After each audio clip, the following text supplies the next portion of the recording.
ရှိတုန်းက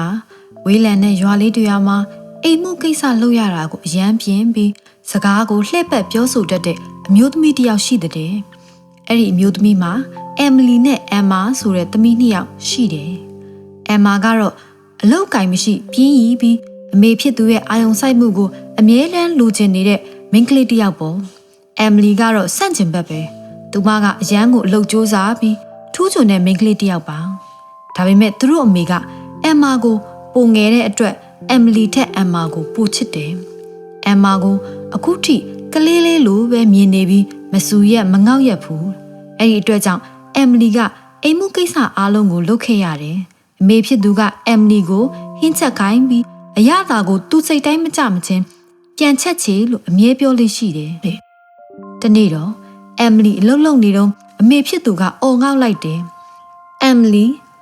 တန်ရှင်းရဲလုပ်ပြီးရင်ခြိပန်းထိုးအမြန်လုပ်ပြီးဈေးကိုသွားတော့အလုပ်တွေပုံနေပြီးမပြင်းနဲ့အမ်မီလီလည်းခြိအပ်နဲ့ပန်းထိုးဝင်းကိုယူပြီးအပြင်ကရေရင်းနာကိုသွားခဲ့တယ်။အဲ့ဒီမှာသူမကခြိပန်းထိုးတာကိုတေးသေးချာချာဆလုံနေတော့ချက်ဖတကောင်ကအမ်မီလီရဲ့ခေါင်းပေါ်ကိုရုတ်တရက်လာနာပြီးတွန်ပါလီရောအမ်မီလီကချက်ဖကိုမောင်းထုတ်ဖို့ကြိုးစားရင်းကင်ထားတဲ့ခြိပန်းထိုးခွင်းလေးကရေထဲကိုပြုတ်ကျသွားတော့တယ်။အမ်မီလီကအယမ်းထိတ်လန့်သွားပြီးငါရေပုံးကိုသုံးပြီးဓာကိုပြန်ဆဲလို့ရမလားလို့တွေးမိတယ်။ဒါနဲ့ရေတွင်းထဲကရေပုံးကိုလှမ်းဆွဲမှဟန်ချက်ပြက်ပြီးရေတွင်းထဲကိုပြုတ်ကျသွားပါတော့တယ်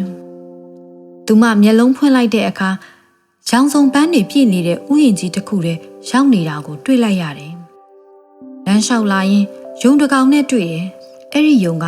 မြေကြီးထဲကမုံလာဦးကိုမနှုတ်နိုင်လို့ကူညီတောင်းတယ်။အမ်မီလီကချက်ချင်းပဲကူညီပေးလိုက်ပြီးမုံလာဦးကိုအလွယ်တကူပဲဆွဲနှုတ်ပေးလိုက်တယ်။ယုံကကျေးဇူးတင်စကားပြောပြီးထွက်သွားတယ်။ဆက်လျှောက်လာတော့ရေငတ်ပြီးညှိုးနှွမ်းတော့မဲ့နှင်းစီပန်းတစ်ပွင့်ကိုတွေ့ပြန်တယ်။နှင်းစီကအကူညီတောင်းတဲ့အခါအမ်မီလီကရေပန်းစီကိုပြေးသွားပြီးလက်ဖွားနဲ့ရေခက်က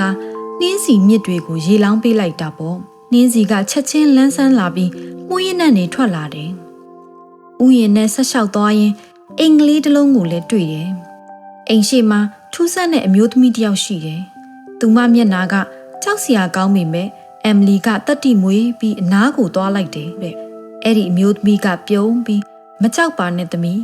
နားကိုလာပါပြောစရာရှိလို့တဲ့။သူမနာမည်ကဟော်လီတဲ့။ဟော်လီကဒီအင်္ဂလိပ်ကိုတည်တည်ချာချာကြည့်ပေးရင်သမီးကြိုက်တဲ့လောက်နေလို့ရတယ်။နေ့တိုင်းသူ့ရဲ့ယာကိုငှက်မွေးလေးတွေနဲ့ခင်းပေးရုံပဲလို့ပြောတယ်။အမ်မီလီလည်းအိမ်ပြန်လမ်းမသိတာနဲ့ဟော်လီနဲ့အတူခဏနေဖို့ဆုံးဖြတ်လိုက်တာပေါ့။အမ်မီလီကနေ့တိုင်းအိမ်ယာကိုငှက်မွေးတွေနဲ့ခင်းပေးတယ်။တရက်မှမပြတ်ကွက်ခဲ့ဘူး။ဟော်လီကလည်းညတိုင်းအရသာရှိတဲ့ဟင်းတွေကိုချက်ကျွေးတယ်တဲ့။အဲ့ဒီအိမ်မှာပျော်စရာကောင်းပေမဲ့အချိန်ကြာလာတော့အမ်မီလီကသူမရဲ့မိသားစုကိုလွမ်းလာတယ်။ဒါကြောင့်ဟော်လီကိုအိမ်ပြန်ခြင်းကြောင်းပြောပြတာပေါ့။ဟော်လီကလည်းဝမ်းနည်းသွားပေမဲ့သမီးက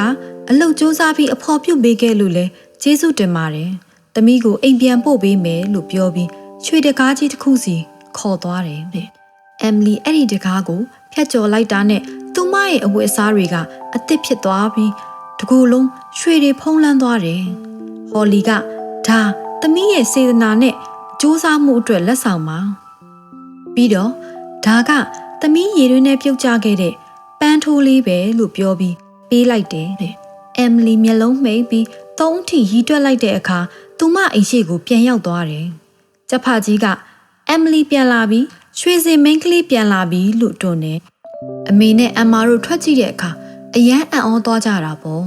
။အမ်မာကမနာလိုဖြစ်ပြီးဒါတွေဘယ်ကရတာလဲလို့မေးတယ်။အမ်မီလီကသူမတွေ့ကြုံခဲ့ရတာတွေကိုပြောပြလိုက်တာပေါ့။အဲ့ဒီမှာအမေဖြစ်သူကလောဘတက်ပြီးအမ်မကိုလည်းရွှေတွေရအောင်ရေတွင်းထဲကိုအတင်းလွှတ်လိုက်တယ်တဲ့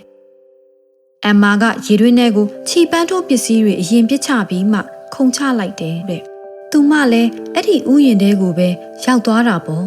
ဒါပေမဲ့ယုံကအကူညီတောင်းတော့မကူညီနိုင်ဘူးလို့ညင်းတယ်နှင်းစီကရေတောင်းတော့လဲမပေးနိုင်ဘူးဆိုပြီးလိလူရှုခဲ့တယ်တဲ့နောက်ဆုံးဟော်လီအိမ်ကိုရောက်တော့ဟော်လီကအလုပ်တွေခိုင်းပြန်တာပေါ့ပထမနေ့မှာ အမ်မာကအလုပ်တွေလုပ်ပေမယ်နောက်ရက်တွေမှာတော့ပြင်းလာပြီးအလုပ်တွေကိုရှောင်ခဲ့တယ်အိမ်ကလည်းညစ်ပတ်လာပြီးအိယာကိုငှက်မွေးခင်းဖို့လည်းမေ့နေခဲ့တယ်ဟော်လီကအယမ်းစိတ်ဆိုးသွားပြီးသမီးအိမ်ပြန်ချိန်တန်ပြီလို့ပြောလိုက်တယ်အမ်မာကရွှေတွေရတော့မယ်ဆိုပြီးအယမ်းပျော်နေတယ်ဒါပေမဲ့ရွှေတကားကိုဖျက်ကျော်လိုက်တဲ့အခါရွှေတုံးတွေအစားရှုညွန်တွေသူမကိုယ်ပေါ်ကိုကျလာပါလေရောဘာဖြစ်တာလဲလို့အမ်မာကအော်ဟစ်လိုက်တယ်ဟော်လီကသမီးအလုပ်ကိုတိတိကျကျမလုပ်ခဲ့လို့ပဲလို့ပြောပြီးအိမ်ပြန်ပို့လိုက်တယ်အမ်မာအိမ်ပြန်ရောက်တဲ့အခါကြက်ဖကအမ်မာပြန်လာပြီးရှင်စင်မင်းကလေးပြန်လာပြီလို့တွန်းတယ်အမ်မာကမိသားစုကိုအကျိုးအကြောင်းရှင်းပြလိုက်တယ်အဲ့ဒီနေ့ကစပြီးအမ်မာဟာအလုပ်တစ်ခုကိုစေတနာထားပြီးလုပ်ဖို့ဘလောက်အရေးကြီးတယ်ဆိုတာနားလည်သွားပြီးအမ်မလီနဲ့အတူအလုပ်စူးစမ်းခဲ့တယ်တဲ့အဲ့ဒီနောက်မှာတော့ညီမနှစ်ယောက်ဟာခြီထိုးပန်းထိုးလေးတွေကိုထိုးပြီးပျော်ပျော်ရွှင်ရွှင်နေထိုင်သွားကြပါလေရောတဲ့ကလေးတို့ရင်ဒီလိုပုံမြင်ကောင်းလေးတွေကိုနားထောင်ခြင်းနဲ့ဟုတ်ဒါဆိုရင်တော့ Mama Story House Channel လေးကို Like and Subscribe လေးလုပ်ထားနော်